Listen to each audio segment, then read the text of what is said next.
Sometimes I would lead a question with a little more information, and then so he could then give the information. But if you know that up front, then you can kind of be prepared for what type of host for that engagement you're going to be. Most hosts never achieve the results they hoped for.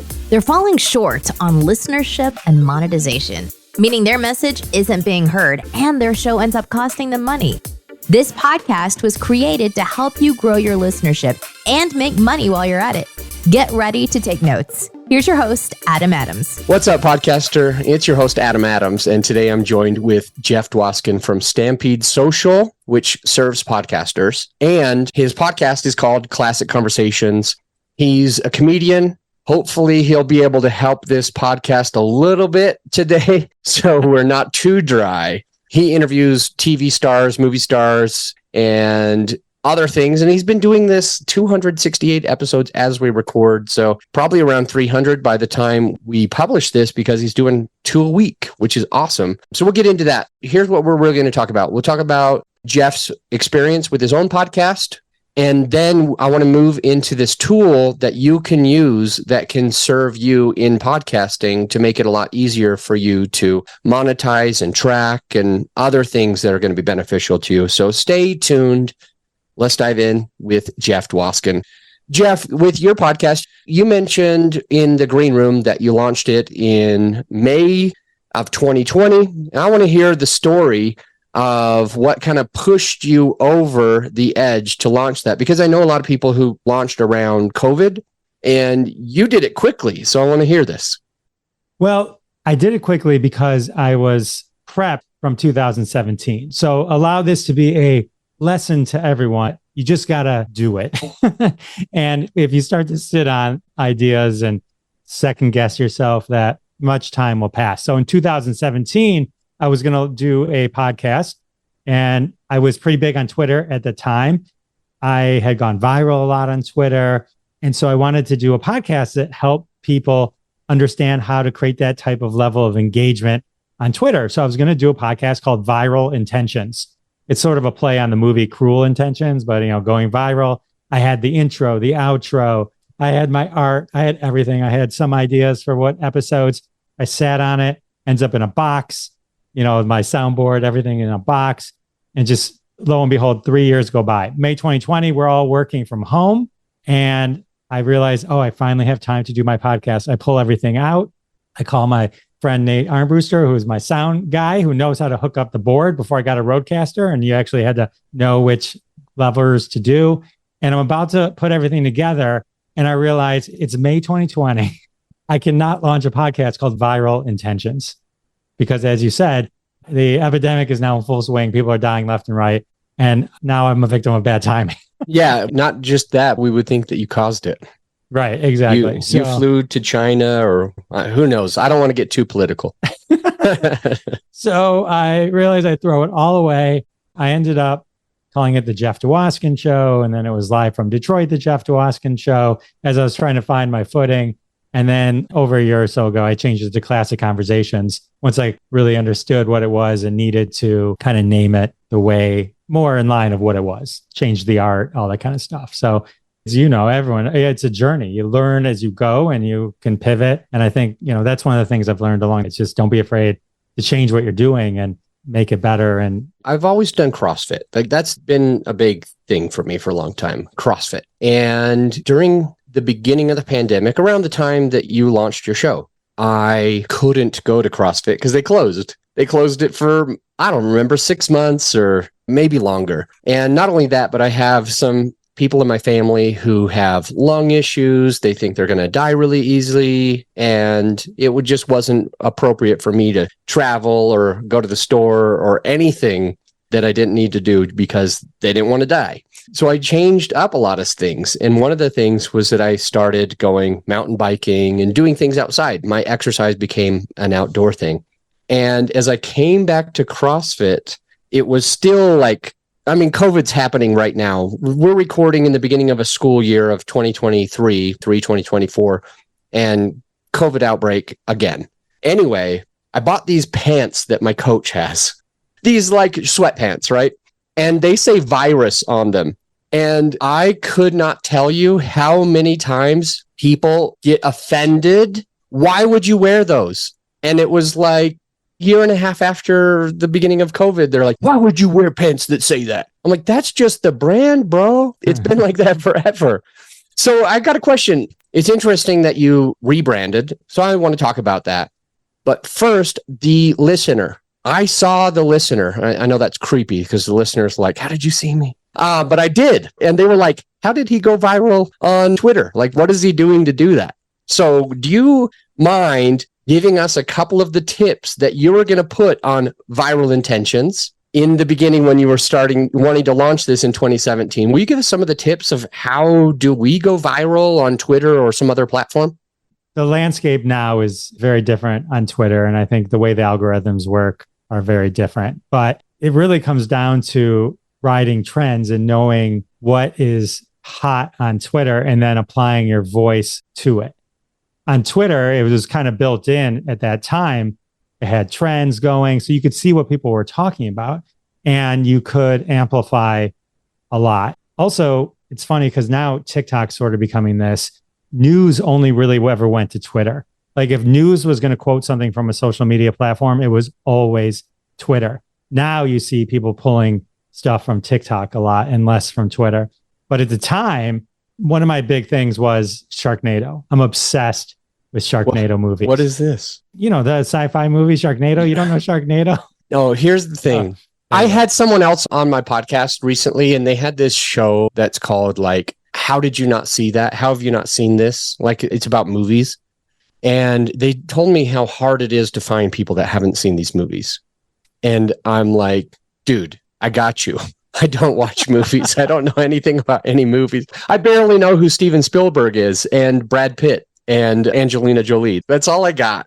Is this a series or is this the person who actually created the movies, the sci-fi movies? Is this like a human being or?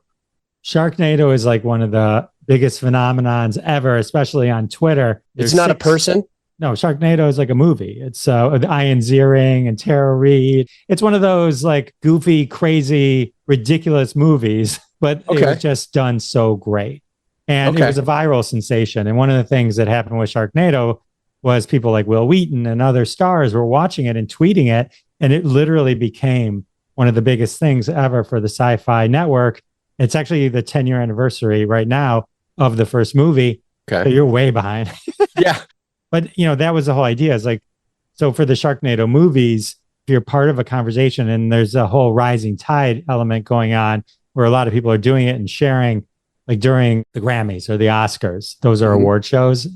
I've heard of those. I just don't know which one's which. So it was all about kind of timing it. I had articles on CNN and every publication you can think of that would pull my tweets, read them on the air or become part of a publication. So it was a good ride. It was a lot of fun. I think on my website, I have like snapshots of clips of a lot of those. So that was when Twitter was like really, really, really in its kind of heyday where you could kind of really stand out.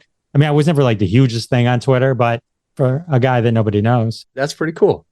Love it. So your best advice, if you are going to try to go viral somewhere, is maybe to see what is trending and follow it? Yeah, I think on TikTok and Twitter, those are your best bets because they have trending topics and things that rise the things that are using those hashtags and stuff to the top and can give you more eyeballs. When you're flipping through and it goes, use this app to find the latest trends. Like, I don't know if those apps, but idea behind the apps is 100% spot on. If there's something emerging or hot and you jump on it, very likely to elevate the eyeballs on that content. Couple questions on that. Like, how do you like know if you're doing it right? Sometimes people will give negative feedback or criticism because, oh, you're just copying everybody else. And then other times it works. So what's the difference between I'm mad at Jeff because he's copying everybody else versus, wow, this is something great and it's really what I needed to know? If people are mad at you, that's a clear indicator you're doing it right. Okay. Are you saying you do want people to be like, oh, he's just copying everybody? I'm not saying copy everyone. I'm very much do an original thing or take concepts and But like on TikTok, the early dances, it was all the same dance, right? But everyone put their own spin on the dance. So some people could be better at it than others. I think if you're going to take something that's somebody else's, give them credit that you're reimagining this new idea. I do not condone it anyway, because on Twitter, that was a big deal. Sometimes I share one of my tweets. I go, this is my most stolen tweet ever. And people just steal stuff and they think it's okay because they think it's because you can copy and paste that's okay. And that there's no real line drawn back to the originator of that content, but there is. So yeah, be inspired by stuff and put your own spin on it. Because ultimately, if you don't have your own point of view or a way you do things, what is there to hold on to? They'll get tired of you and move on to the next person. How do you do that on Classic Conversations? Keep your own voice and your own spin on it. Classic Conversations, I think for me is easy in that it's just me being really passionate about it, right? I fell into a podcast idea and concept that I'm extremely passionate about. I spend a lot of time prepping, talk to my guests. I spend a lot of time after making sure it sounds as great as I can make it sound for when I release it. And it just brings me joy. And so I can only then hope that I represent people that would love talking to these people and that they can vicariously live through me through this conversation and that they can learn something from it. My biggest compliments are because I interview people from like the 60s, 70s, and 80s, right? So I interviewed someone Jeff, I've been doing this for 50 years, and this is the best interview I had, right? Because a lot of times I'll speak on how to prep for an interview because a lot of people don't. They wing it. They kind of get some high points, but they really don't dig in.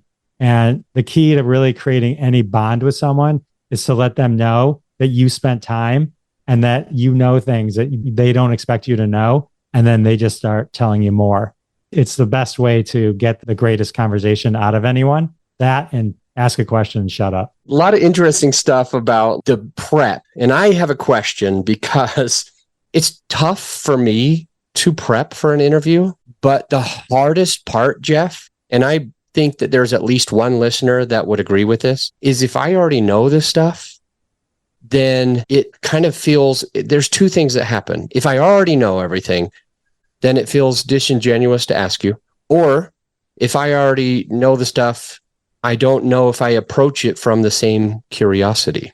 So I'm wondering what you would say to someone like me who's listening, who is used to winging it, on how do we get over the part where we're like, oh, I already know that. I can't ask that. I already know that. Or how do I act like I know that? Or what do I do for the listener because of this? And part of it too is like, if I go into the things that I already know, then maybe I'm going above what the listener should know. Maybe I should slow down. So what are your thoughts there? I think when I prep for an interview, I try to know as much as I can and then let them talk through. So I think it's okay if you know a particular topic to tee me off, because in this scenario, as your guest, you're allowing me to kind of spotlight. And then you can be part of that conversation naturally because you do have a point of view on that topic, and then you can generate a conversation. I look at it as it's a conversation, not a Q&A session. So, you kind of bring something up, I say something, you say, well, what about this? Well, would you have done that? And then we're kind of going back and forth a little bit, not specific. You ask a question, I give an answer, you give another question. I look at the reason it's called Classic Conversations is I think of it more as a conversation than just what's your favorite color? What's your favorite, like little, just asking them things that has an answer and you move on, because frankly, that's how you fill the time too.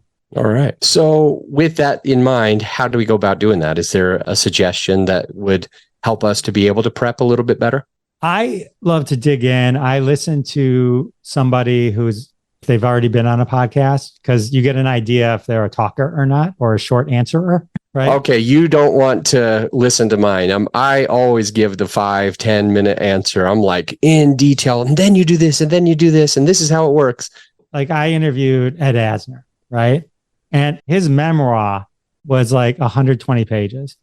The time on Mary Tyler Moore should have been 120 pages. You know what I mean? I knew he wasn't a talker. So sometimes I would lead a question with a little more information, and then so he could then give the information. But if you know that up front, then you can be prepared for what type of host for that engagement you're going to be. You do the normal stuff. You Google them, you look at their, in my case, IMDb, if they have a wiki, there's articles been written on them. There's always like some hidden things. But I'll tell you, my biggest trick is listen to old interviews, nothing that they did recently, because it's the old interviews where they have a much more, let's say, useful response because they haven't been asked the question for the last 5 years, right?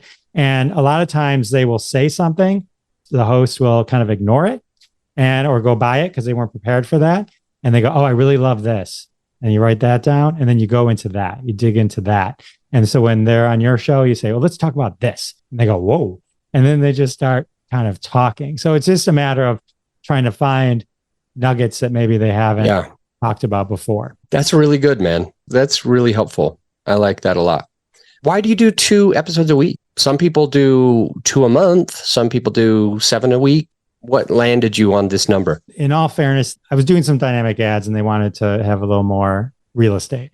And I do an interview usually on Monday. The Thursday episodes are usually, call them a bonus episode. I do a live show called Crossing the Streams, which is a TV binge watching suggestion show. And so there's usually 5 suggestions every one of those shows. And then I take 3 segments from various shows and I make a bonus episode on Thursday. So it's still in the theme of TV and movies and stuff like that, but it's kind of a different piece of content so people can kind of have different things to listen to. And then sometimes I'm very backlogged on interviews. So sometimes I will release a second interview on that week, but it all depends on how much time I have. Yeah. You mentioned something earlier. You were talking about how you wanted people to be able to learn from podcast. And that was part of your interview style and that part of what you were doing. On your show, Classic Conversations, what is an example of the things that you're hoping that your listener will learn? And how do you do it? Coming at it from the point of view that each one of these people, we take for granted that they're famous. So we always assume that they were always famous and that what they achieved isn't necessarily something that could be learned from. And when I'm on LinkedIn, I'm hesitant to say, oh, here's Sharon Glass. She was Cagney and Lacey. You know what I mean? Because people go, I'm only interested in the guy that became the CEO of this company. But each one of these folks has a story. This was their success pyramid to the top of their mountain. And there's a lot that can be gained from that. The mentors that they had, the forks in the road where they made a particular decision.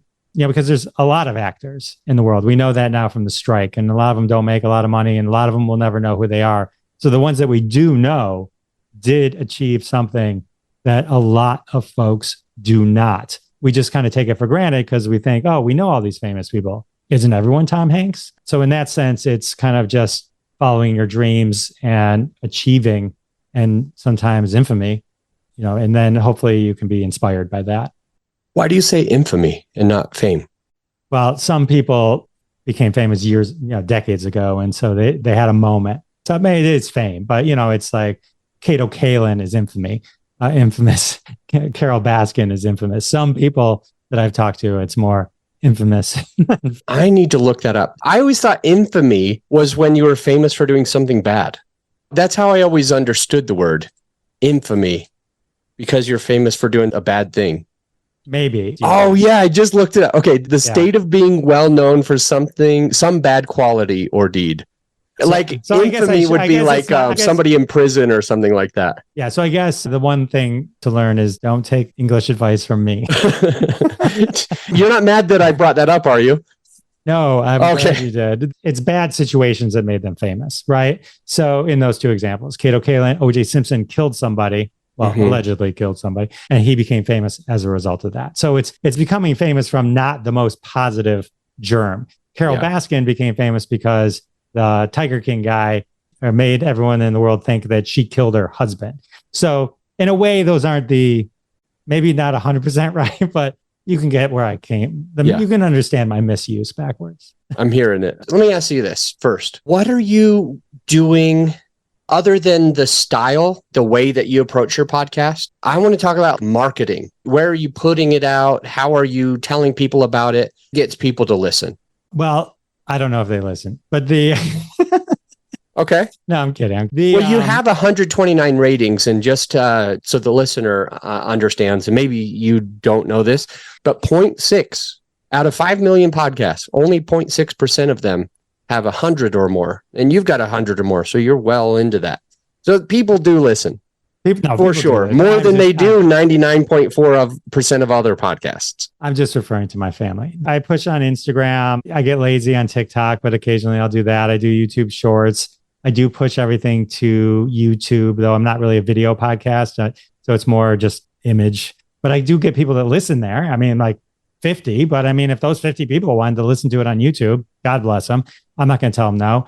And I do push a lot on Twitter. And so I can leverage that. And Facebook. One of the things that I did was I sort of had this self-deprecating approach to the posts, kind of that eventually it sort of became a running joke of, oh, Jeff, oh, you have a podcast? You know, because I talk about it so much. Yeah. It's like how you probably talk about CrossFit. I talk about my podcast.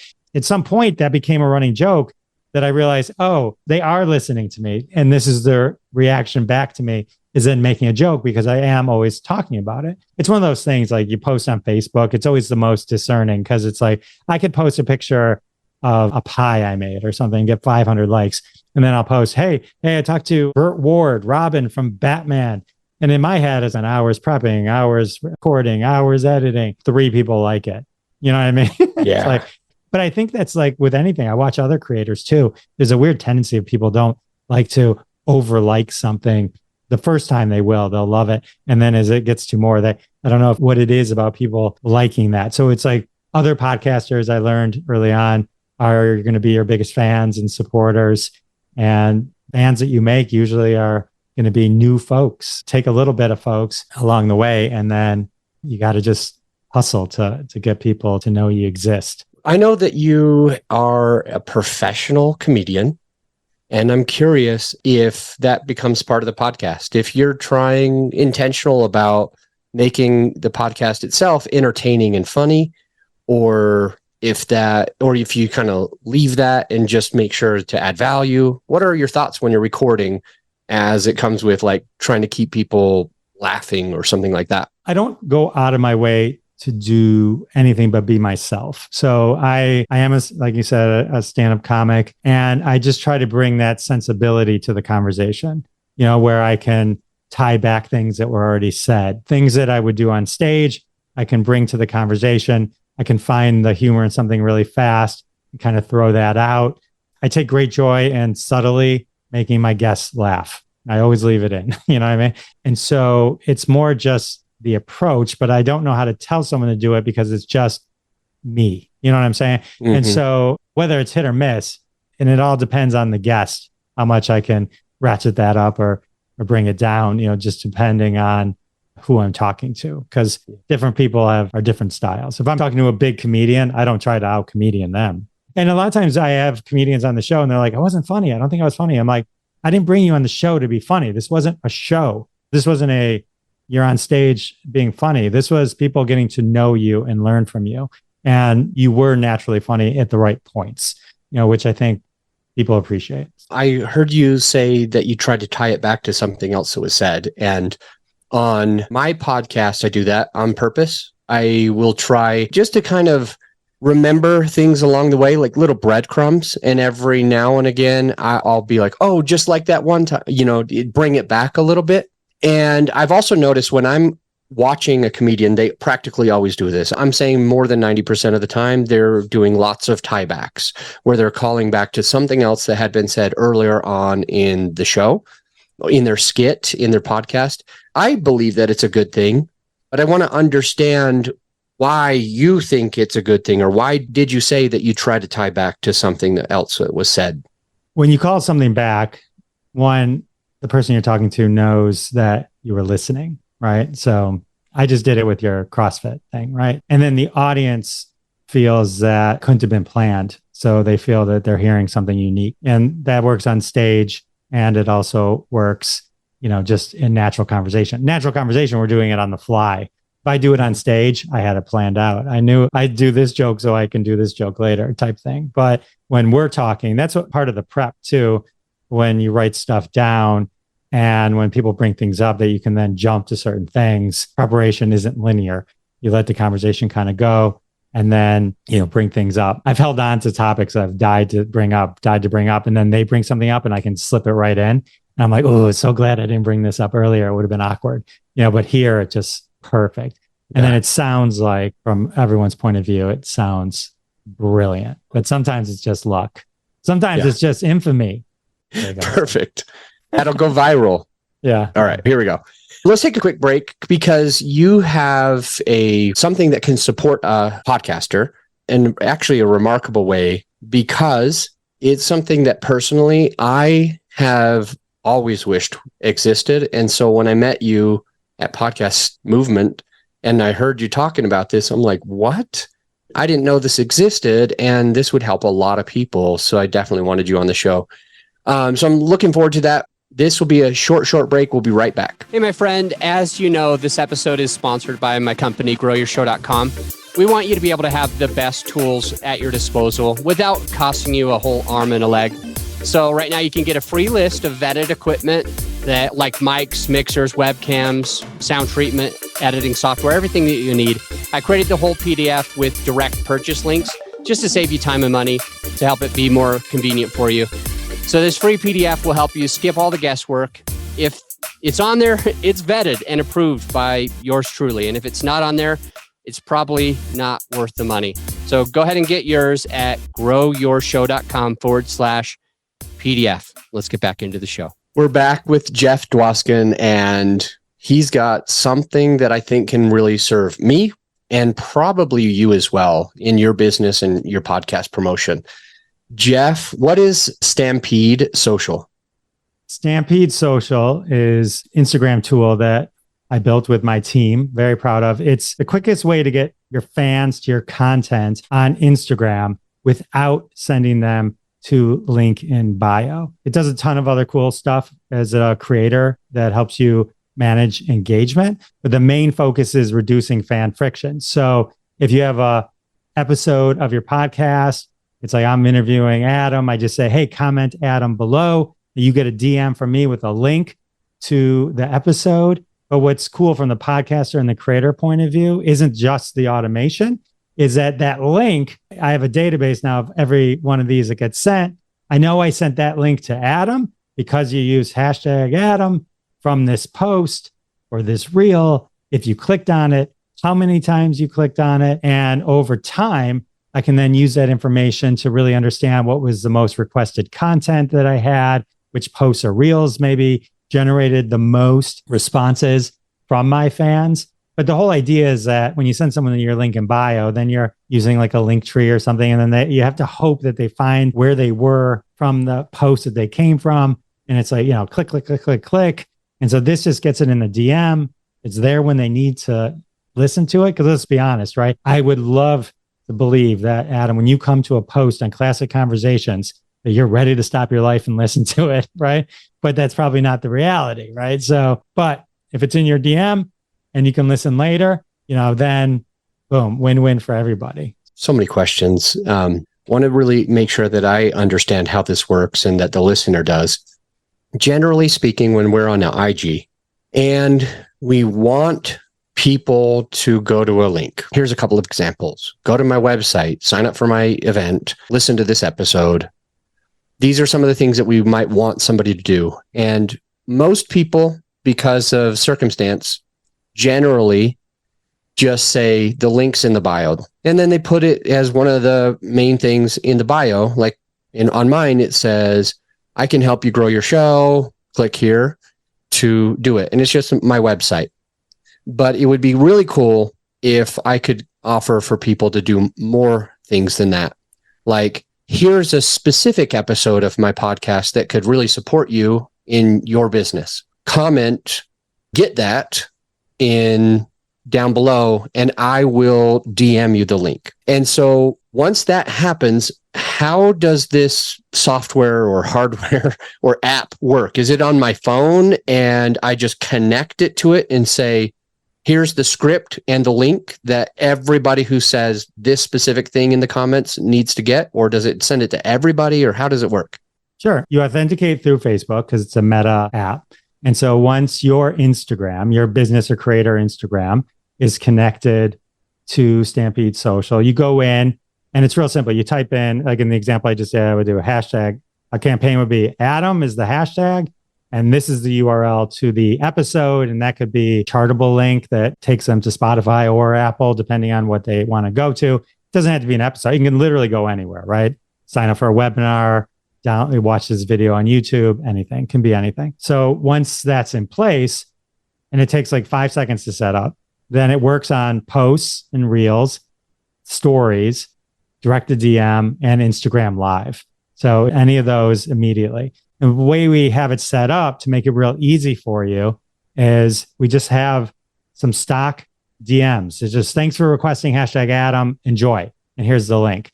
And that way you as a user can set up multiple concurrent campaigns going at the same time. You don't have to worry about flows. You don't have to worry about coming up with copy, all that. We've found that people just want the information. They just want the link, and they get the link from you. It has a reference to the post that they responded to. That's just part of the way Instagram works. And boom, they get it. They click on it. We see like a lot of times over 100% click-through rate because they'll click through it. They'll go back to it. They know where it is. You know, when you think about saving content on any of these platforms, nobody ever knows where it goes. You know, they make it real easy to save content on LinkedIn. I could retire on the knowledge I've saved on LinkedIn if I could find it. You know, and so this is only for Instagram? Does it work on LinkedIn or Facebook? Right now, all the automations, and you can do post-level giveaways. There's winner selection tools built into our dashboards. Clicks all the comments, and you can analyze all the comments. You know who your top engagers are. You can do user-generated content if you want to do that. It collects all of that real easy.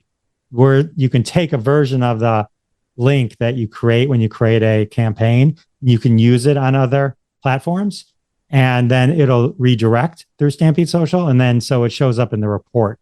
So you could create something and know that all these clicks came from LinkedIn. And so then you don't have to kind of chase down every instance of a link or URL count. It kind of will just aggregate for you. Tell me what else this does and doesn't do. Help me learn. I'm thinking through it, and I'm thinking like, if you say comment hashtag Adam, do they have to put the hashtag or not? Or could they just write Adam and it would work? We do it where it's the hashtag, it's the intention of the hashtag. Because I think sometimes if you're talking about a particular topic, if I'm talking about you and I use you as the thing, they may just go, oh, I love Adam. But they had no intention of wanting that DM, right? Okay. So specifically, we've chosen just to make it a hashtag. So it's a very literal opt-in to get that DM. And if they put, for example, let's say you've got 3 different things going. One is on a post about A and the hashtag Adam. One's a post about B and the hashtag is beta. And one's hashtag C and it's hashtag Charlie. What if they put Charlie on A? Then would they get A's stuff or C's stuff? They would get the one that they did. They would get the Charlie one in your example. If they put hashtag Charlie on the A, then they would still get something, but it would be the other post. Well, the post gives them direction, right? Okay. So if the one post says comment below hashtag A or Adam, then the hopes are that that's what people will do. Yeah. However, when we built the technology, we kind of said, oh, if I told you, oh my God, you got to totally go do hashtag C, and then you went to the wrong post and hashtag C, it'll to the right campaign for you. That was just a decision we made. That's when smart. we were doing it. Yeah, just as sort of a fail safe. So. And so I've got in the bio, I've got or in the show notes, your bio's there. Also the link to your podcast, Classic Conversations, and also the website for Stampede Socials in the show notes. And any social that you wanted to share is already there. Anything that you want to tell the listener before we jump off? I'm a creator. So Stampede Social was a creator tool built by creators. So that's part of why talking about the podcast, and I've been in the space for a really long time. So I take a lot of care and pride in what we put together, and it continuously evolves based on feedback from the people that are using it. You know, if anyone listening, I'm happy to give a discount to. If you go to stampede.social and you use Adam50, Adam50 as a promo code, you get 50% off. Thanks for listening. And if you want to check it out, 14-day free trial too. So if you're freaked out by it, you can always bail, but I think you'll love it. I mean, it does a lot of really cool things. and we're continuously to add cool things all the time. So, we're really excited about it. And the feedback's been great so far. Ultimately, it's a joy to help other people succeed. That's just part of our mission. My favorite thing about the Stampede Social way is that it asks for engagement, and social media algorithms on Instagram and others, they get more eyeballs on them when people are engaging. And so if we did it the other way because we wanted to save money or something like this, the hard way, then we would be sending people to the link in the bio, which would basically get them to go away from the post as fast as possible. If they were actually doing the thing we wanted, they would get away from the post, which trigger algorithms would make that post less visible to other people. But when you do it and you're asking for people to comment below, it triggers an algorithm which says, all right, people are engaging on this, and Instagram or whatever social media platform it is, they're like, I want to keep people on this platform and people are engaging in this post. So I'm going to put it in front of even more of his followers. So the engagement part is really, really cool. Thank you for the discount. Promo code Adam50 for 50% off, and everybody gets a 14-day trial. This isn't meant to be a promotion for Stampede Social, but I do think it's freaking badass, and it's something that I want to use. So we may as well offer it to you. So if you do want that, go down below in the links there. And then it sounds like Jeff gave us a discount. Use Adam50 and you'll be able to do a 14-day trial. And when it starts to work, it's half off. So a lot of really cool stuff. Jeff, I'd love to have you back on the show again. Let me just speak to the listener briefly. The next episode is a short solo episode with lots of power, and I want to see you there. See you in a sec. If you're glad that you checked out the podcast today, if you got some value out of this episode, some actionable takeaways, I invite you to do one of three things. A, you could do a written review on Apple. Let us know what you think. Just an honest written review. B, you could share the podcast with a friend of yours who needs it. Or C, at the very least, implement what you've learned to take your business and your podcast to the next level. And I'll see you on the next episode.